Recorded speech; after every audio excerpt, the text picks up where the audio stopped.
Hello ladies and gentlemen, welcome to another vlog. I hope this finds you well after a couple of weeks of high quality golf. This week's vlog, once again, it comes from upstairs at Haunted Golf Club, just because I really enjoy that view. I think it's brilliant. I could sit here all day and watch the golfers. This week's vlog we're going to carry on from last week. We're going to talk a little bit about putting. Last week it was all about face versus path and which is the most important. This week I'm going to show you a couple of drills to help you check whether or not your face or your path is good, or whether or not it needs improving. Okay.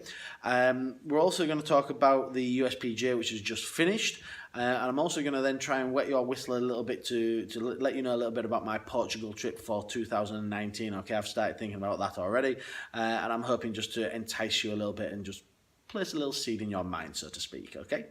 So first up, USPGA. People often say this is the sort of weakest of the four majors, and I can sort of see where they're coming from. But I to a certain extent disagree. I think it has its own place. I don't think it quite has the prestige of the others. You know, you've got Augusta, which is, you know, all the flowers, all the prettiness, are exactly the same course every year.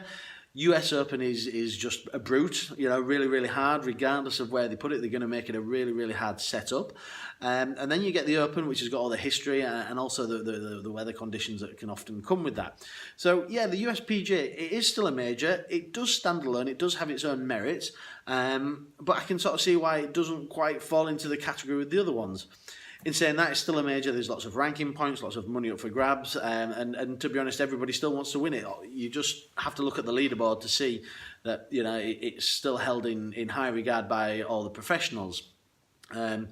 This time won by Brooks Koepka. Can't really argue with his form this year. He's won the US Open. He's now won the USPGA. He's obviously somebody who can raise his game to the top level when it needs to be, when he needs to the most. Okay, you know, there was a good leaderboard there, lots of stellar names on there, but he held it together despite, I think, dropping a shot fairly early on, and won. So I can't argue with that. You know, he's going to be a bit of a talisman for the American team when the Ryder Cup comes around, which is not a couple of months away now. But I won't talk too much about that because we'll go into a bit more detail as we get a little bit closer to the event and the teams are all decided.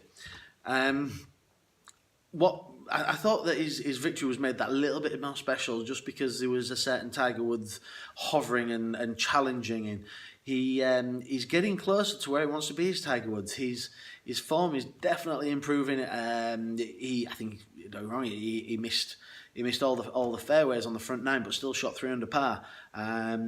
And his driving's always been his Achilles heel. So if he can get that going, there might be another major in there. I've said for a few years now that I don't think he'll ever win another major. And who knows, you might one day tune into my vlog and there's me eating my words. But yeah, certainly Tiger Woods is good for golf. I don't care what anybody says. He's the crowds he draws, the hype that surrounds him. Everyone's interested to see how Tiger Woods does. So yeah, the longer Tiger Woods plays, the better. But fair play to Brooks Koepka for winning in relatively comfortable manner. Okay. The other thing I want to talk about USPGA, first time that I'm aware, well, certainly first time any time that a major golf championship has only ever been streamed. It's only online. You haven't been able to get it on your TVs. So, and that drew a lot of criticism. But you know what? This is how the world is now. We watch more stuff on the internet. More things are going to be streamed online, and it's a case of, you know, rather than complaining about it, let's get on board with it and start embracing it. The criticism I would say is that it took to about 2 or 3 days before to find out where you could watch it and who had it. So yeah, a little bit better marketing of that, but I certainly think streaming is the way to go. I managed to watch the first couple of days on Facebook, and the quality was excellent. So I've no problem with stuff streaming online, and I'm sure it's here to stay. So let's embrace it, guys. So that's USPGA. Let's now talk a little bit about putting, okay? We are going to go down onto the putting green, look a little bit about putting and show you a couple of drills, how we can sort out maybe checking that our face is in a good position, and also how we can maybe improve our swing path with that putter, okay? So I will see you in a second down on the putting green.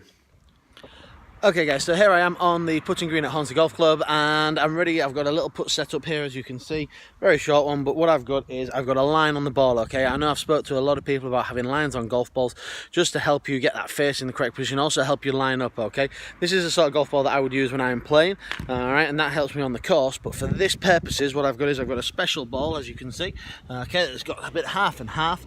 The idea is that when I play my putt, okay, I'm going to send the ball end over end, and the line is going to head straight towards the hole. Okay, as you can see, straight in the hole.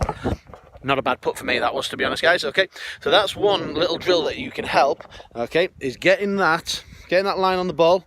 Okay, whether it's your actual golf ball that you use or you get a special one, colour it in like I had there, and actually get the ball to point at the hole and you see if it goes end over end over end, just like that last one did. Okay, that's a great one to check your club face. If your club face is off, ball's probably going to go, and it's not, and that line isn't going to go end over end. Okay, now my second one that I like to use for people. Okay, I'm going to put this putt down here a second. Alright, the second one I like to use for people is one that Tiger Woods uses. Okay, so we've got the line on the ball lined up. Oh, hang on a second. We've got the ball lined up, and what I'm going to do is I'm going to put my putter directly behind the ball here. I'm going to place 2 tees to create a bit of a gate here. Okay, the idea is that that gate is going to help me with my swing path. Alright, so I'm going to have a little practice stroke first of all. Step over to the ball now. The idea is that this putter head goes directly through that gate without hitting anything, okay? If it does that, we've got a very good chance that that swing path is going to be something where you want it to be, okay? So 2 really good drills there for you guys. Get a line on the ball to help you with your club face. Use 2 tees just to putter width apart, and that's going to help you with your swing path, okay? Let me know how you get on with them drills. I'd love to hear from you. Okay, I'm going to go head back upstairs now, give you a little bit more information about Portugal. Right guys, so I am back upstairs now. I hope you found that little segment interesting. I've got the ball here, so just to sort of reiterate, the idea is that you get this line on the ball here pointing directly at the hole, find yourself a flat pot on the green. But if you get your club face square, then this is what we should see. We should see this ball rolling end over end without much deviation. If you get it slightly wrong, you're going to see this sort of rolling pattern here. So you see how that line is scrambled down the middle there. Okay, it can be slightly scrambled. It's not meant to be perfect, but you know what? If you can get it perfect, even better. Okay, so you get that ball rolling end over end, and you know that your club face is going to be in a pretty good position. The second one that we did, we had the 2 tees. Whoop, come here. There we go, we've got the 2 tees, we've got them separate there. As we said in my vlog last time, okay, the swing path isn't as important in the club face, okay, but so you've got to still make this club head travel through these 2 tees. Now if you combine getting that club head through these 2 tees without touching and that ball going end over end, you know you're not going to be a million miles away with your putt, okay? And like I say, the important thing, test that out, but test it on a flat surface first of all. Then you can work on your sloping putts. But just check, give yourself some feedback as to how you're hitting your putts, okay? Now, a good little link there. When I go to Portugal every year, I do some putting lessons. Very tenuous link there, but a link nonetheless. And next year, I've already looked at a couple of places and a couple of dates for my Portugal trip. Okay, these are seriously growing in numbers, guys. Okay, I think the first one was 3 years ago. There was 5 of us. One last year, we sold out very quickly. There was 8. Sorry, that was the year before. Last year, I had 2 trips. So yeah, I'm not sure how big this one's going to be, but I'm guessing it's going to be pretty big once again. Now, I have been looking at a couple of dates, and at the moment it's looking like either the 10th of March or the 17th of March. Maybe if there's enough demand, then there'll be probably one on each trip. There'll be one on a trip on each date.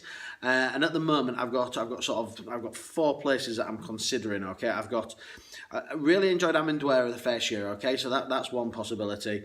I've got Valdellobo, Quinta del Lago, and also, what was my other one? I did write it down. Where have I put it? Oh, going back to Pastano. I went there a couple of years ago, and those courses were fantastic. So have a look at them courses again, complexes. There's Amendoeira, there is Valdellobo, Quinta del Lago, and also Pastano, okay? So 4 great venues for golf in the Algarve.